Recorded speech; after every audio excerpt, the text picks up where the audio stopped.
Bonjour, bienvenue sur Tous en Cuisine avec Seb. C'est un réel plaisir de vous retrouver. Vous êtes de plus en plus nombreux. Alors c'est important, si c'est la première fois que vous arrivez sur ma chaîne YouTube, vous vous abonnez tout de suite parce qu'à la fin vous allez oublier, vous allez faire votre recette et vous allez oublier de vous abonner. Alors on y pense tout de suite, on s'abonne. Et on passe tout de suite à la génoise chocolat.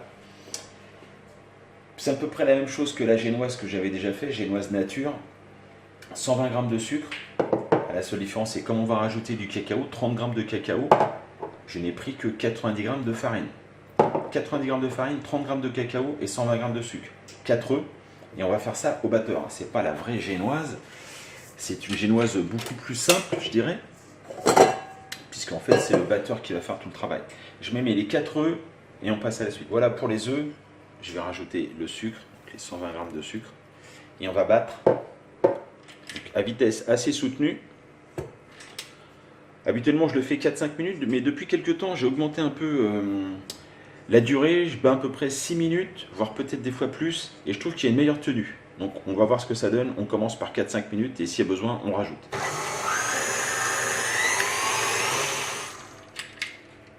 6 minutes, exactement. Voilà. On va garder, et on va ajouter maintenant le mélange farine-cacao, que j'ai oublié de mélanger, mais que je vais mélanger maintenant.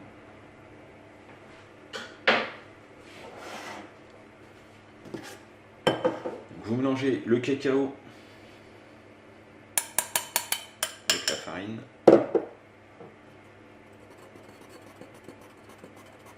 Vous avez parfaitement mélangé. On le passe au tamis, hein, c'est impératif.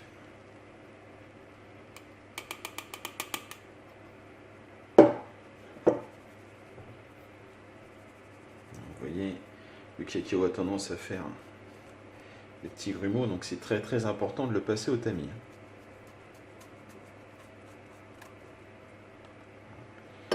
On commence à mélanger. Donc on y va vraiment délicatement et progressivement. On rajoutera du mélange farine-cacao au fur et à mesure.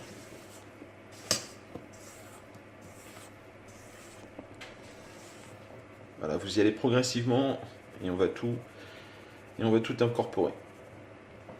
Je m'équipe toujours de ma plaque à génoise, une plaque qui fait 40 sur 30. Le four est à préchauffer à 200 degrés.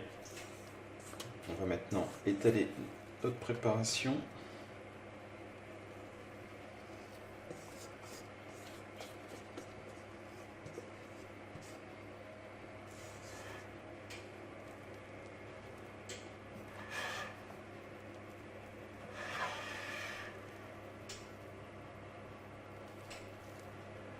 On tapote pour chasser quelques bulles d'air.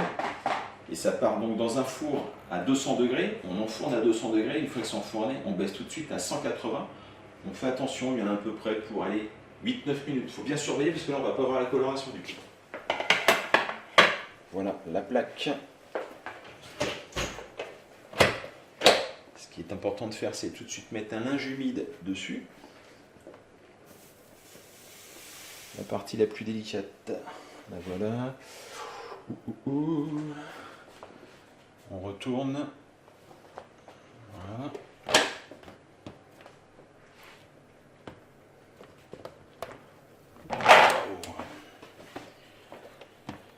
Voilà la plaque.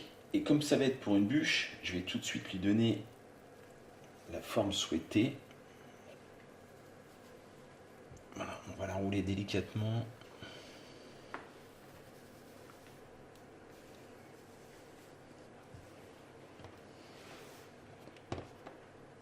Et voilà. Donc ça c'est un vieux torchon parce que forcément il va être taché, hein, le torchon après. Un vieux torchon qui me sert à faire ce type de préparation. On la laisse comme ça dans le torchon humide. Une fois qu'elle aura refroidi, il n'y aura plus qu'à l'utiliser, tout simplement.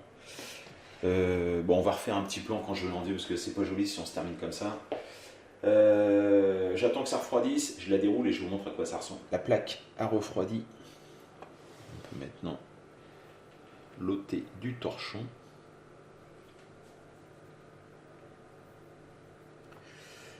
Alors ça c'est le problème, ça colle tout le temps.